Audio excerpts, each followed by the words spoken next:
गुरु के एक परम सिख भाई मंझ लंगर पकाने के लिए हर रोज सूखी लकड़ियां लाते थे। एक दिन लकड़ियां ले जाते समय तूफान के कारण वे कुएं में गिर गए। गुरु अर्जन देव जी ने देखा कि भाई जी ने उनकी दुर्दशा के बावजूद लकड़ियों को भीगने से बचा लिया था। गुरु ने अपने शिष्य को सम्मानित करते हुए कहा, मंझ गुरु का प्रिय है और मंझ का गुरु है। साथ संगत जी, आज हम श्रवण करेंगे भाई मंझ की साखी। तो चलिए बड़े ही प्रेम और प्यार के साथ आज का ये प्रसंग श्रवण करते हैं। 10 सिख गुरुओं में से एक गुरु अर्जन देव जी के शिष्य भाई मंझ जी का जीवन अपने गुरु के प्रति समर्पण का सर्वोत्तम उदाहरण है।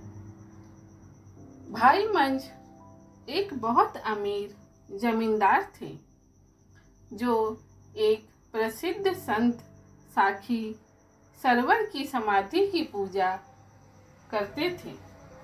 एक दिन उन्होंने गुरु अर्जन देव जी के प्रवचन सुने और उनसे इतने प्रभावित हुए कि उन्होंने गुरु अर्जन देव जी को अपना गुरु मानने का फैसला कर लिया। गुरु अर्जन देव जी ने कहा, यदि तुम मुझसे दीक्षा लेना चाहते हो तो तुम्हें अपना पूजा कक्ष तोड़ना होगा। भाई मंझ भागकर अपने घर गया और पूजा कक्ष को तोड़ना शुरू कर दिया। उसके सभी शुभ चिंतकों ने उसे चेतावनी दी, भाई मंझ तुम्हारा ये काम तुम्हारे परिवार पर बहुत बड़ी विपत्ति लाएगा। मंझ ने कहा, मेरे कृत्य का जो भी परिणाम होगा मैं उसे भुगतने के लिए तैयार हूँ। वह गुरु के पास वापस लौटा और पवित्र नाम की दीक्षा ली। मंझ का हृदय अपने गुरु के प्रति कृतज्ञता से भर गया, लेकिन जल्द ही एक के बाद एक विपत्तियां आने लगी। उसके घोड़े मर गए, उसका घर चोरों ने लूट लिया और जल्द ही वो एक कंगाल बन गया, जिस पर दूसरों का बहुत सारा पैसा बकाया था। सभी गांव वाले उसका मजाक उड़ाने लगे और अपने गुरु के प्रति उसकी भक्ति की आलोचना करने लगे, लेकिन कभी भी उसकी आस्था कम नहीं हुई। जल्द ही भाई मंझ को अपनी पत्नी और बच्चों के साथ गांव छोड़ना पड़ा और दूसरे गांव में शरण लेनी पड़ी। वहां उसने घास काटकर और बेचकर अपना गुजारा किया। कई महीने बीत गए। एक दिन गुरु अर्जन देव जी ने अपने एक शिष्य के हाथ भाई मंझ को एक पत्र भेजा, लेकिन गुरु ने पत्रवाहक को निर्देश दिया था कि पत्र तभी दिया जाए जब भाई मंझ 20 रुपए भेंट के रूप में दे। भाई मंझ को ये जानकर खुशी हुई कि उनके गुरु ने उन्हें पत्र भेजा है, लेकिन वे 20 रुपए कैसे जुटा पाते। उनकी परेशानी देखकर उनकी पत्नी ने कहा, चिंता मत करिए, मैं अपनी बेटी और अपने गहने सुनार के पास ले जाऊंगी। मुझे यकीन है कि हम 20 रुपए जुटा लेंगे। जल्द ही पत्नी पैसे लेकर वापस आ गई। शिष्य को पैसे देते हुए भाई मंज ने आंसू भरी आंखों से पत्र लिया, उसे चूमा और अपने सीने से लगा लिया। कुछ सालों बाद गुरु ने दूसरा पत्र भेजा और उसके लिए 25 रुपए मांगे। एक बार फिर भाई मंज के पास कुछ नहीं था। फिर उसे याद आया कि गांव के मुखिया ने उसकी सबसे बड़ी बेटी का हाथ मांगा है। उसने जल्दी ही रिश्ता तय कर लिया और 25 रुपए मांगे। पैसे देकर मंज ने दूसरा पत्र प्राप्त किया। इसके तुरंत बाद गुरु अर्जन देव जी ने एक शिष्य को मंज के पास ये संदेश भेजा कि वो गुरु के घर आकर रह सकते हैं और गुरुद्वारे में सेवा कर सकते हैं। मंज की खुशी का ठिकाना नहीं रहा। वो, उसकी पत्नी और बच्ची हुई बेटी जल्द ही अपने रास्ते पर चल पड़े। उन्होंने रसोई में सेवा करने के लिए कहा गया। वे बर्तन साफ करेंगे और लकड़ी काटेंगे।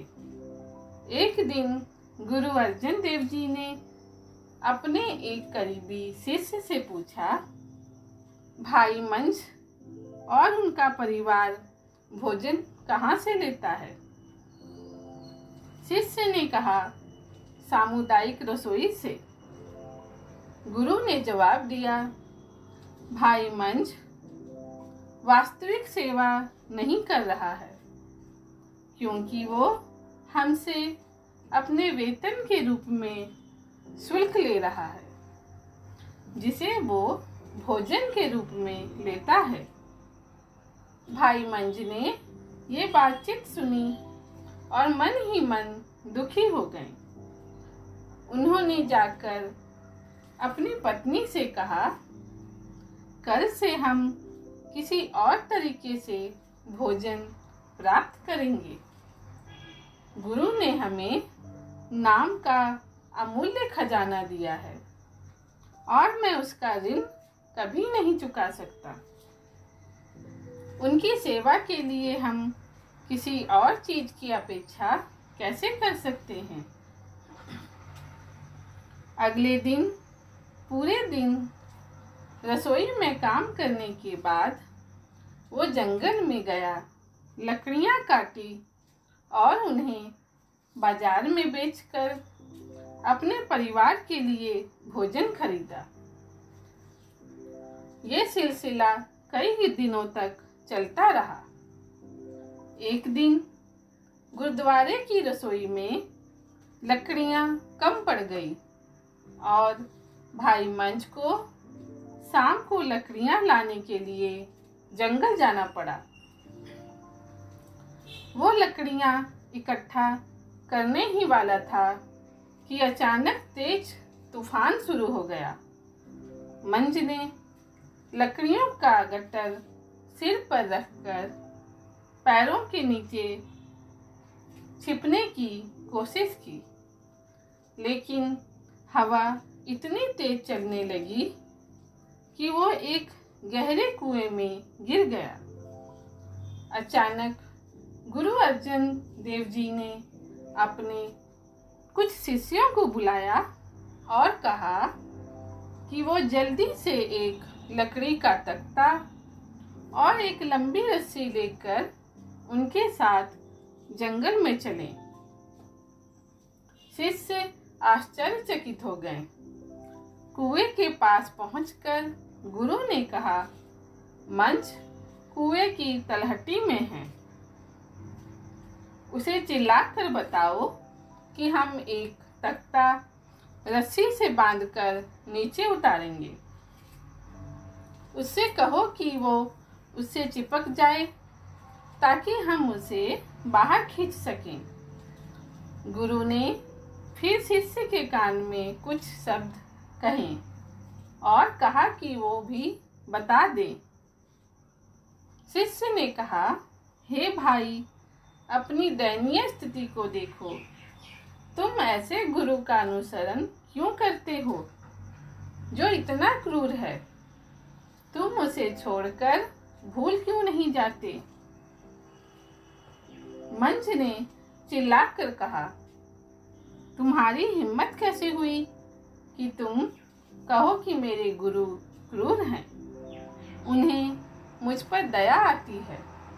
ऐसे बेशर्म शब्द कभी मत बोलना। भाई मंच पहले तख्ते पर नहीं चढ़े। उन्होंने लकड़ियों का गट्टर तख्ते पर रख दिया और कहा, पहले लकड़ियां ले लो। यह गुरु की रसोई के लिए है। अगर ये गीली हो गई तो नहीं जलेगी। लकड़ी खींची गई और भाई मंच को भी बाहर निकाला गया।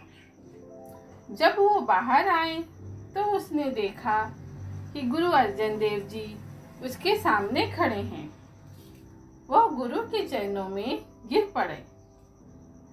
उसे उठाकर उसके कंधे थपथपाते हुए गुरु अर्जन देव जी ने कहा, मुझे तुम पर गर्व है।